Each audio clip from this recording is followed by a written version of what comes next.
Hello, जाके तो यार शेड्यूल बेस्ट एक्चुअलिटी वाली है कौन online class actuality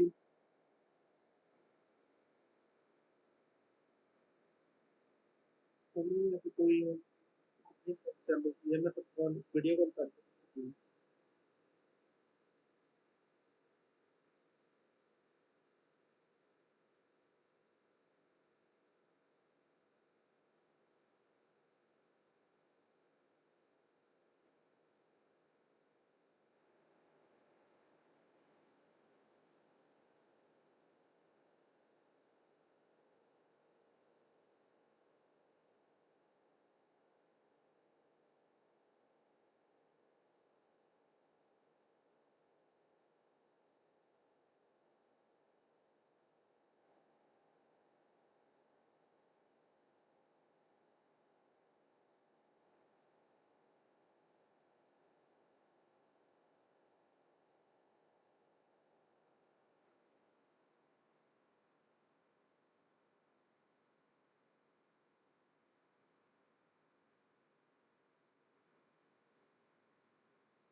They instead of he or she when referring to someone who has not expressed a clear pronoun choice. What do you think? A, true, or B, false?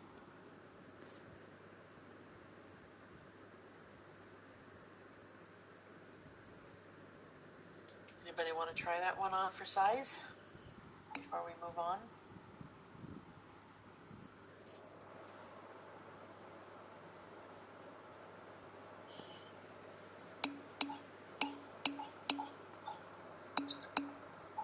Right. The answer is A, is true. Well done. Yeah. So if you don't know, they is an appropriate pronoun. But always use the pronoun that a person says they prefer to be used. You only would divert to they or them if somebody hasn't made their pronoun choice clear. Okay, so let's move on now to chapter 5 on sexuality, the reflective and reflexive practice. So the question is, do you think that limited patient-provider communication about sexual health is a crucial barrier to patients receiving treatment for sexual issues or problems? Explain your answer, provide an example if appropriate, but make sure you're maintaining patient confidentiality. I don't need to know the patient's name. But talk about what some of the barriers might be that are going to limit communication between you and your patient when talking about sexual health, and that may prevent people from getting treatment. So oftentimes, I know one of the things that students often talk about is that, oftentimes because of religion, people don't feel comfortable talking about trans inclusive care because it may conflict with religious values that they have. But remember, your code in nursing is you have to continue to provide care, and when it's in conflict with your personal values, you must continue to provide care until such time as you can make alternate arrangements. Okay, so religion can sometimes be a a barrier to people talking about sexual health. Gender. A female may not be comfortable talking to a male may not be comfortable talking to a female. So maybe culturally, people don't, it's not openly talked, sexual health is not openly talked about. So any of those could be part of your discussion and your examples that you use in that reflective journal piece. In Their Shoes is a story of a lesbian woman who comes out to her family and actually has a really positive process. So a lot of times for people who are members of two-spirited, lesbian, gay, transsexual, bisexual communities, it's really hard when coming out to family and friends because it's not always a safe process for them. And so we used this story from Susan, who was a student at Niagara College, because she had a very positive experience. She got a lot of acceptance and support from her family, which made her coming out process very safe and led to very healthy relationships for her. Okay, so again, we're going to use the box at the side here, the case study for Chapter 5. A female patient visits the community health center where you are working and discloses to you that she identifies as lesbian. She tells you that this is the first time she has revealed this information to anyone. She says that she has been drinking and smoking more often and has gained weight in the last 3 months. As a healthcare professional, you respond with the following statements. I can appreciate how difficult it must have been for you to tell me this. It's okay if you identify as a lesbian. What are the kinds of things that you worry most about coming out about? So those are some of the statements that you might make to support someone who's coming out and talking about that in relation to a healthcare issue that they're having, right? So in this situation, the person may be turning to addictions, right, as a way of dealing with the stress of actually beginning to come out to their community, their family, etc. So the case study question here, there's just one. As a healthcare professional, you know that the LGBTQ community is at a higher risk for lower health outcomes as they face more discrimination from both their formal and informal social supports. So I want you in this just to describe one other way in which you can appropriately respond to this patient. So this is worth 2 marks, but you only have to give me one response that you would say that's different than what's already posted there, that would indicate to your patient that you're supporting them, right, as they're moving forward. So anybody want to take a stab at that and maybe type something into the chat, just a saying that you would use?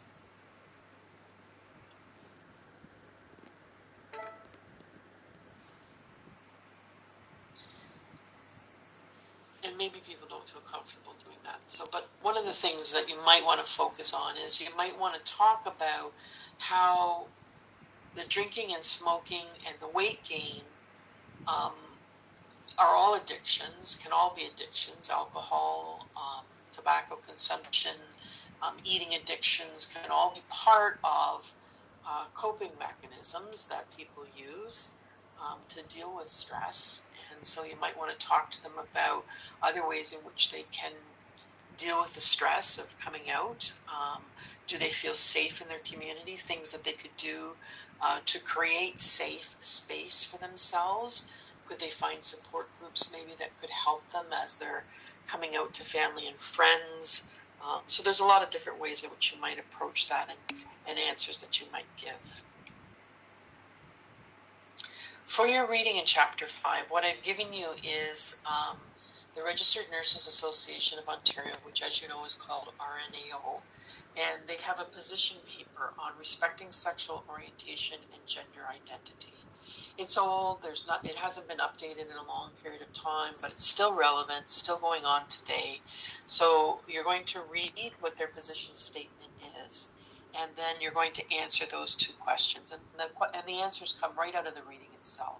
So you're going to talk about some of the ways in which two-spirited, lesbian, bisexual, gay, transsexual, transitioning, intersex, queer, questioning, positive nurses and their allies experience workplace discrimination.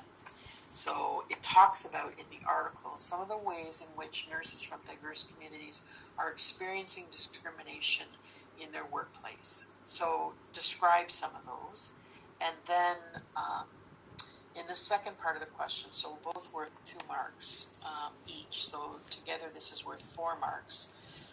Choose 2 of the strategies that are shared in the article on how to ensure healthcare communities are inclusive for both patients and healthcare professionals who identify as members of diverse communities.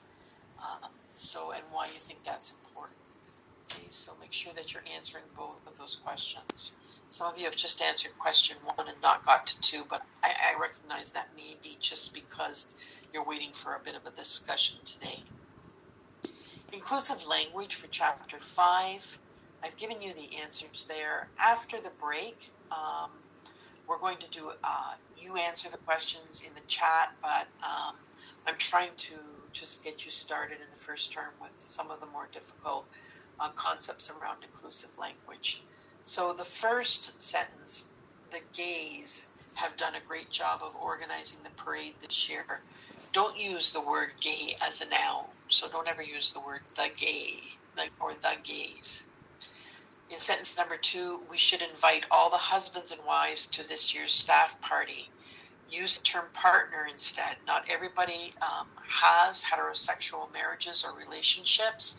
And by saying I'm inviting husbands and wives, you're excluding people who may have different relationships.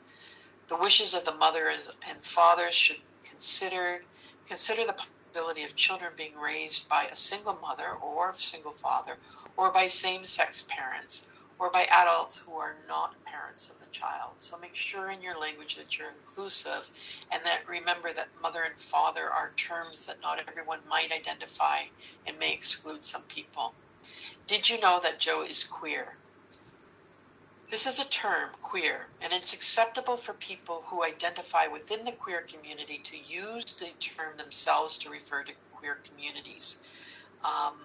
But you have to be really careful referring to an individual as queer unless they've already told you that this is how they wish to be referred to, and that's because there's negative connotations associated with that word.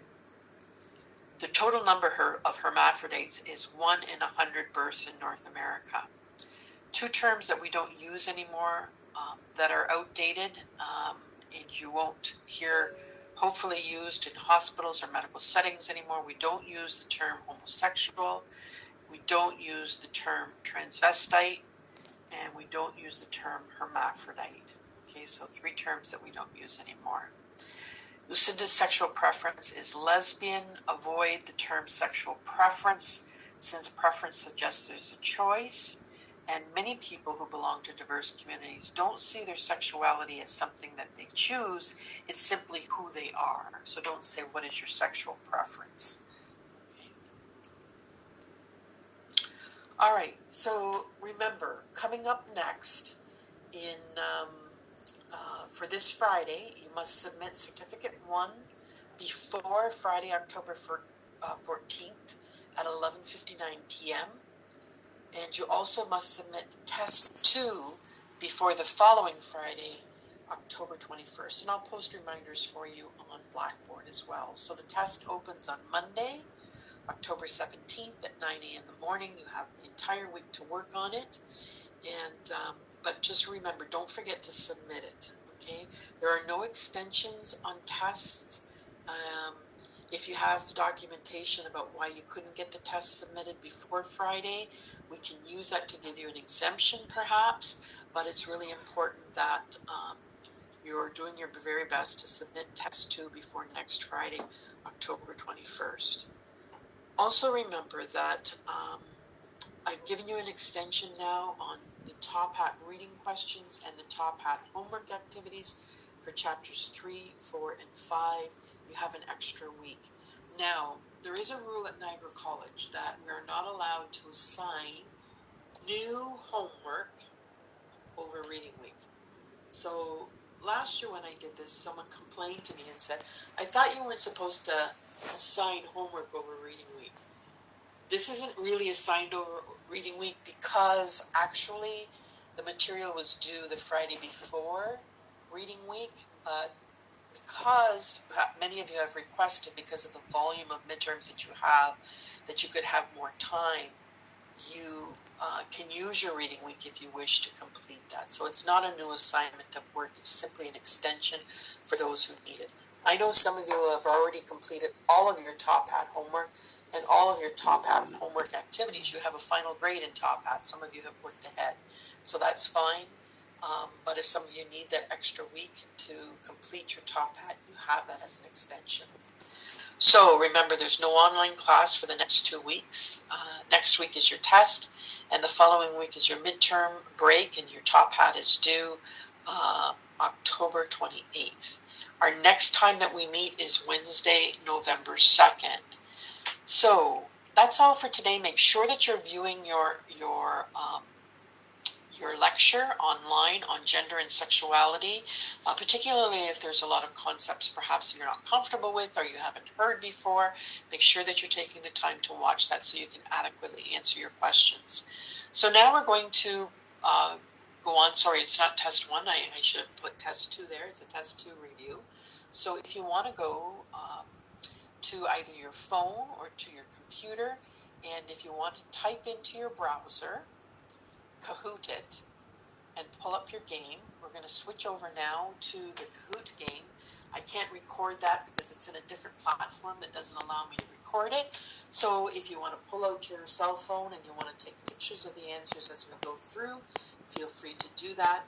Obviously, it's not all of the questions from test 2, but there are 16 questions taken from test 2, and you're likely to get a few of those in the random selection of questions that happen in your Kahoot it. Okay? So I'm going to just flip over now for those of you that wish to say and you wish to play the game. We're going to flip now to our Kahoot game.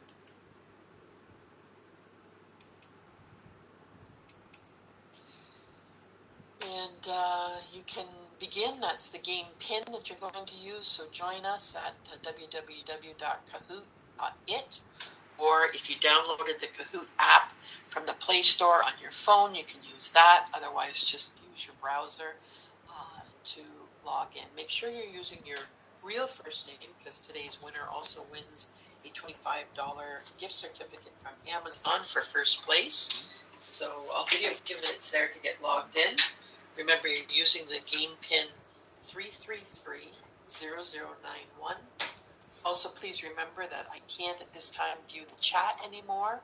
So if you have a question, please use your microphone to ask it. And we'll begin the game in just a couple of minutes.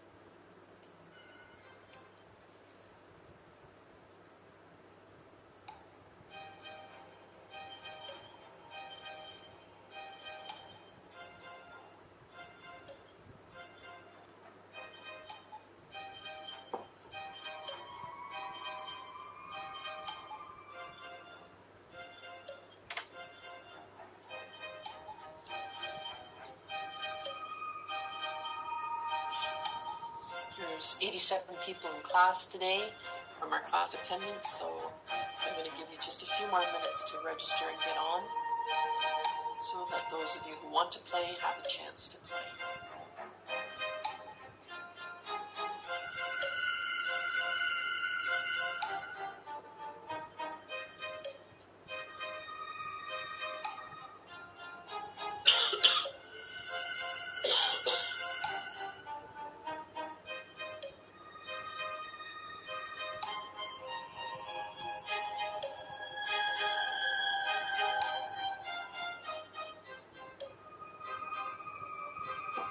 So if you weren't with us for the first Kahoot that we did for test 1,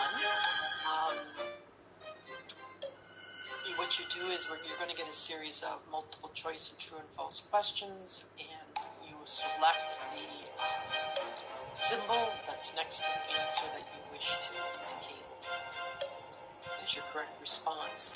And so the game keeps track of not only whether you answer the question correctly, but it also keeps track of how quickly you answer the question, because you're limited in the amount of time that you have. And you can see on the screen as your time ticks down.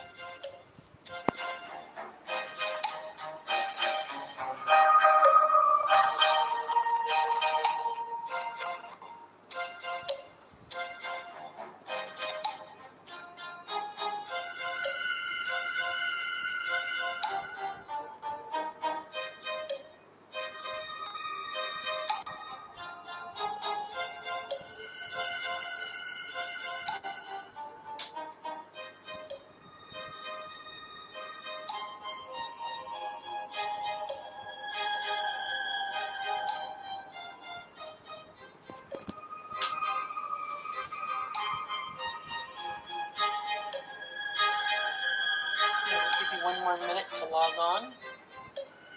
Glad you're able to join us and participate in today's game. I think last time you played it, people told me they had a lot of fun, so hopefully today is a lot of fun too.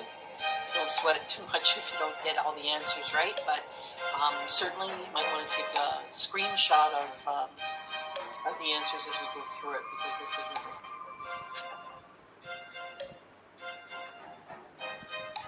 So these 16 questions are actually real questions that you might potentially get on your test. But remember, every student has a different test and pulls from a large pool of questions. But statistically, you're likely to at least get a minimum of 3 questions from today's quiz that will actually be on your actual test. We now have 50 students signed up. Is there anybody else still waiting to try and log on that's having difficulty? If you are, just give me a shout on your mic and I'll wait for you.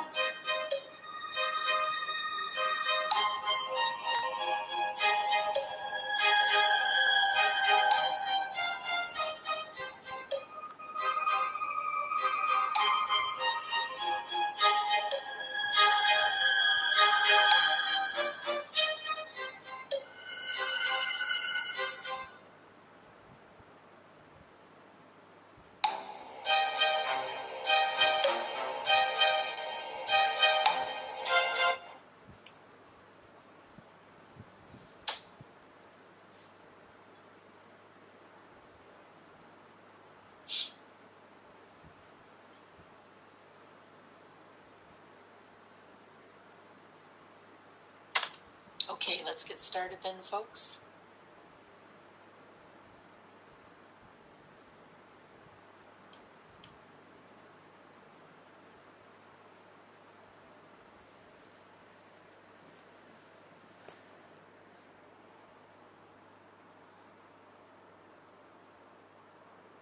First question, measure of poverty using after-tax income based on family and community size.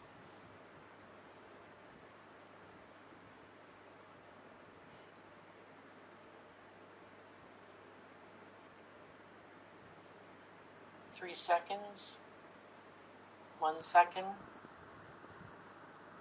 Okay, and that is the low income cutoff. Remember we talked about the LICO line and we used that table last week where we calculated people's, whether they were above the poverty or below the poverty based on the number of people in their family and the size of the community that they lived in. It was their income after tax, and that's called LICO. So there are other ways to measure poverty, but that's the one that Statistics Canada uses, and it's called LICO.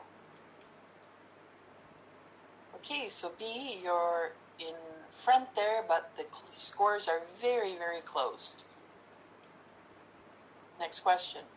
Sabrina is a person who is unhoused and struggles to find food to eat. Which type of poverty is she experiencing?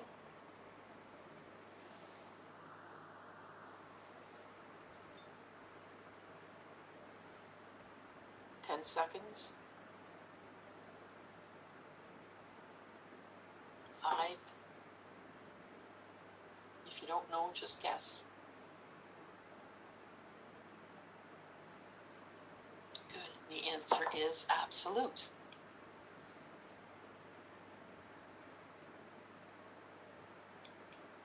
Next question. A person who lives in their car is considered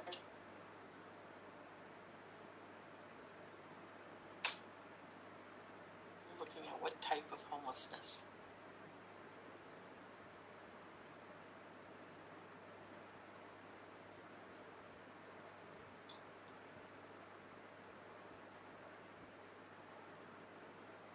And that is hidden homelessness, right? Absolute homelessness is when a person has nothing over their head, no food to eat. Their survival that's actually threatened. When a person lives in their car, it's called hidden or concealed homelessness.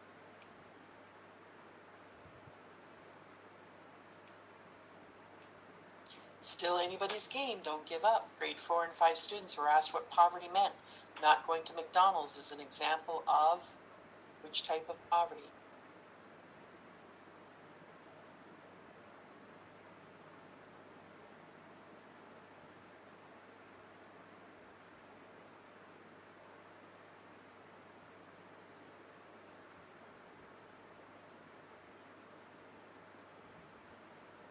relative poverty is the answer. Okay.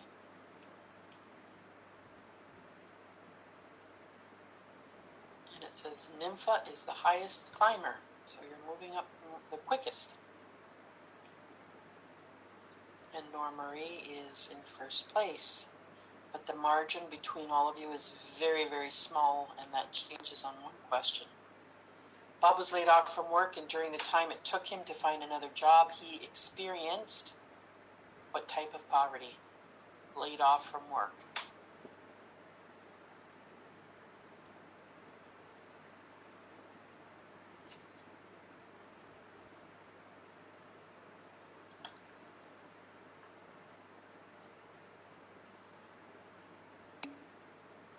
Good. So that's transitional poverty. Remember, anytime somebody's laid off, or maybe they're on strike, or there's something that happens that they're just temporarily experiencing loss of income, loss of job, that's called transitional poverty.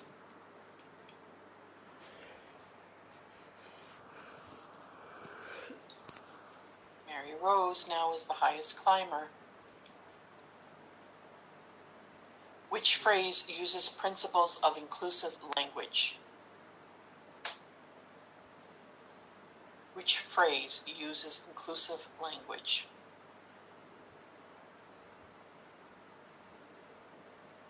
Five seconds.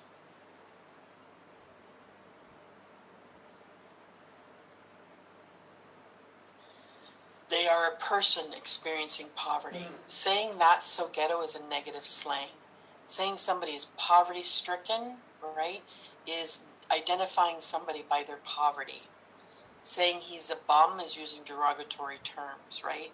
They are a person experiencing poverty is person first, and therefore inclusive language.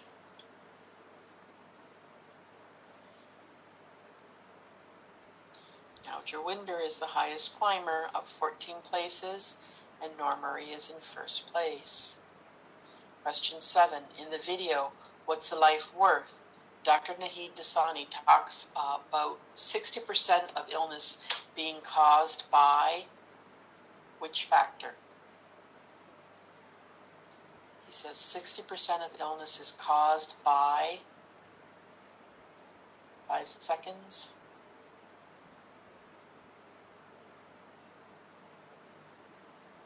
Caused by social factors. Interesting that a doctor doesn't say genetic or biological, but is identifying social factors.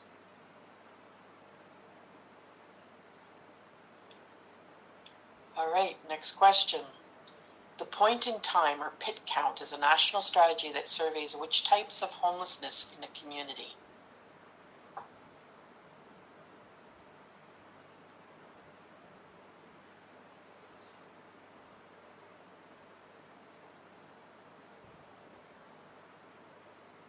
Five seconds.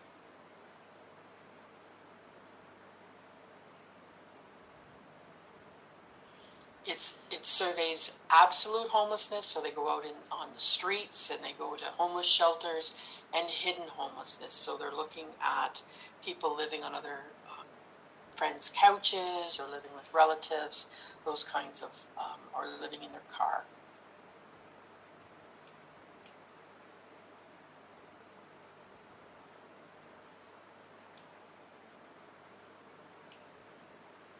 Question 9. Albert was born a biological male, but identifies with traditional female roles and uses pronouns she and her. She identifies as lesbian, two-spirited, transgender, or asexual.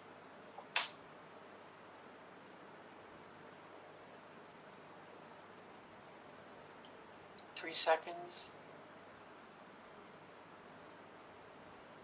Good, excellent. So, yeah, she identifies as transgender would be correct. Ooh, this is a really, really close game. And Kazilin, I don't know if I'm saying your name correctly, is now the highest climber. Tony, a 22-year-old male, while in hospital after an accident, discovered through diagnostic imaging he had a uterus. Tony would be classified in Canada as intersex, transgender, gender variant, or hermaphrodite. 5 seconds.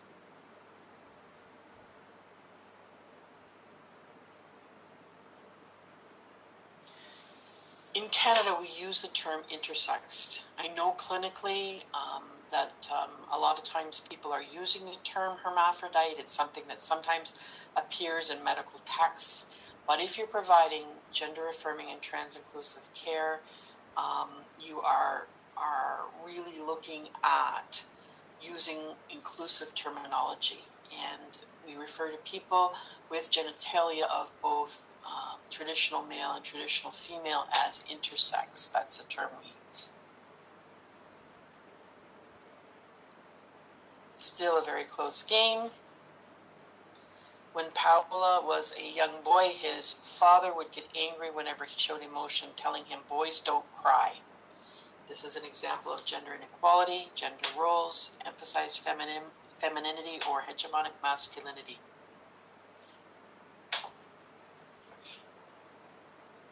5 seconds.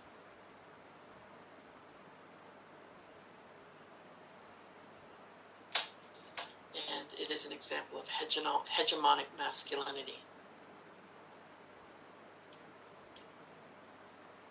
Almost there, folks. After Jessica was sexually assaulted, she was asked how she was dressed and what clothes she wore. This is an example of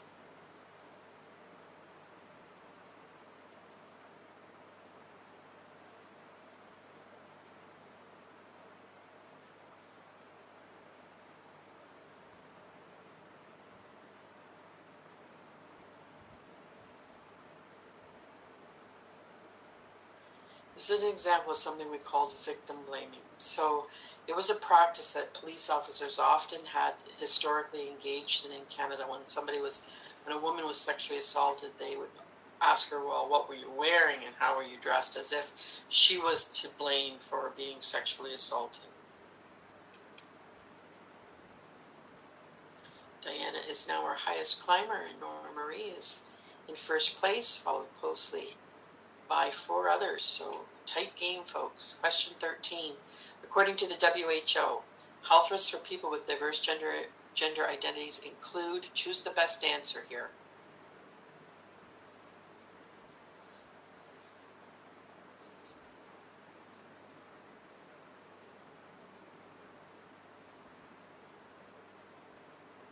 Five seconds.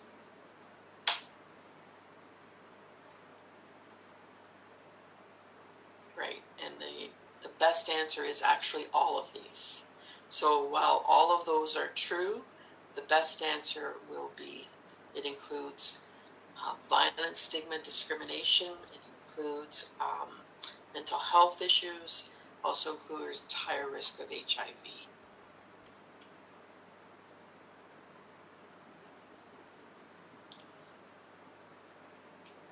Okay, question 14, true or false? Sex is the biological component that make up who we are.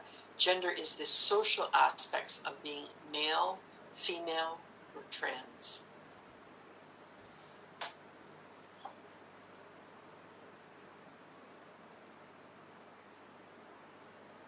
Keywords here, sex is biological, gender is social.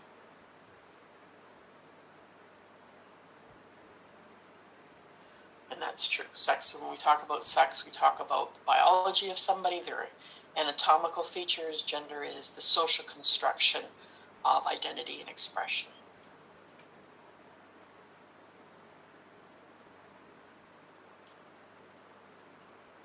Paramjit, you are now the highest climber. Question 15. Dante enjoys romantic partnerships with people of all sexual orientations and all gender expressions. What is his sexual orientation?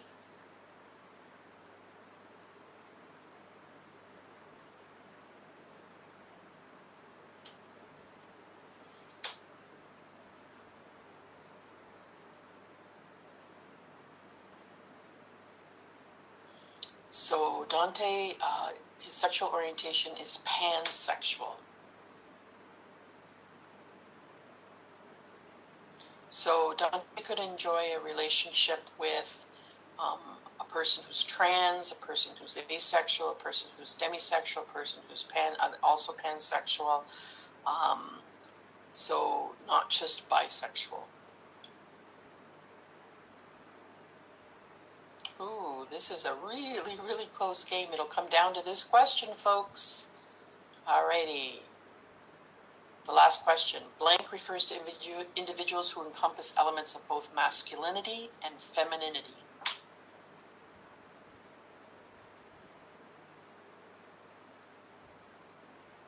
Refers to individuals who encompass elements of both masculinity and femininity.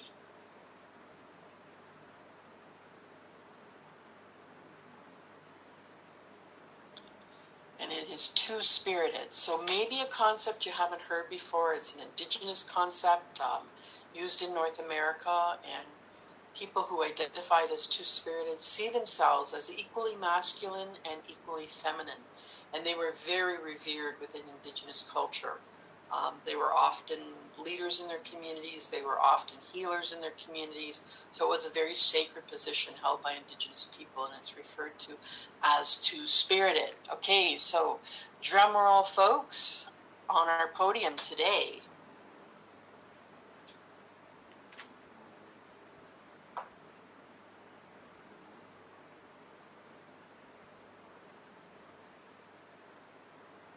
Okay, so Gervac's coming out to you today is your gift certificate. Congratulations to all of you, and thank you so much for playing. Clearly, it was a very competitive game because many of you were climbing high and low and all over the place. But Gervax, I will send that to you to your Niagara College email, okay? So, folks, that's all for today. Yes, congratulations to you. Wonderful. It's always so nice when I see you congratulate each other and show that kind of support, because it's just meant to be fun. So if you struggled a little bit with the concepts today around gender and sexuality, make sure you take time before you do your test to read Chapter 4 and Chapter 5 and to look at the lecture. Even if you don't do the homework portion until the 28th, make sure before you do your test and submit it next Friday that you've gone through that material. So have a wonderful couple of weeks, folks. I will miss you, but I'll see you again on Wednesday, November 2nd, as we return to class to talk about our new topic on immigration. In the meantime, if over the next 2 weeks, including reading week, because teachers work during reading week, we don't get reading week off, feel free to reach out, feel free to email me. You're welcome, Mary. Oh, thank you. I appreciate the belated Happy Thanksgiving, and a belated Happy Thanksgiving to all of you as well. I hope that you had a great holiday.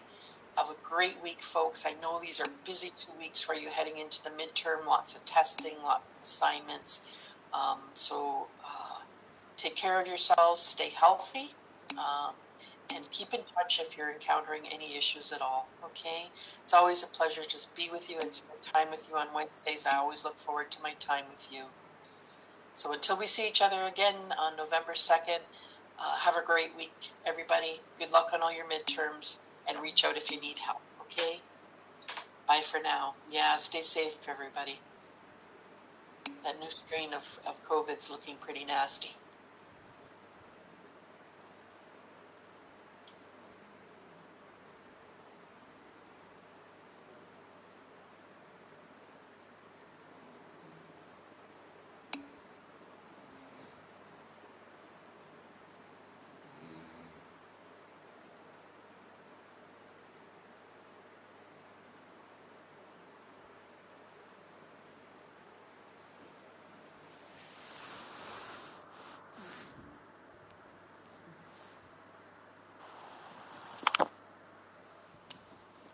Bye.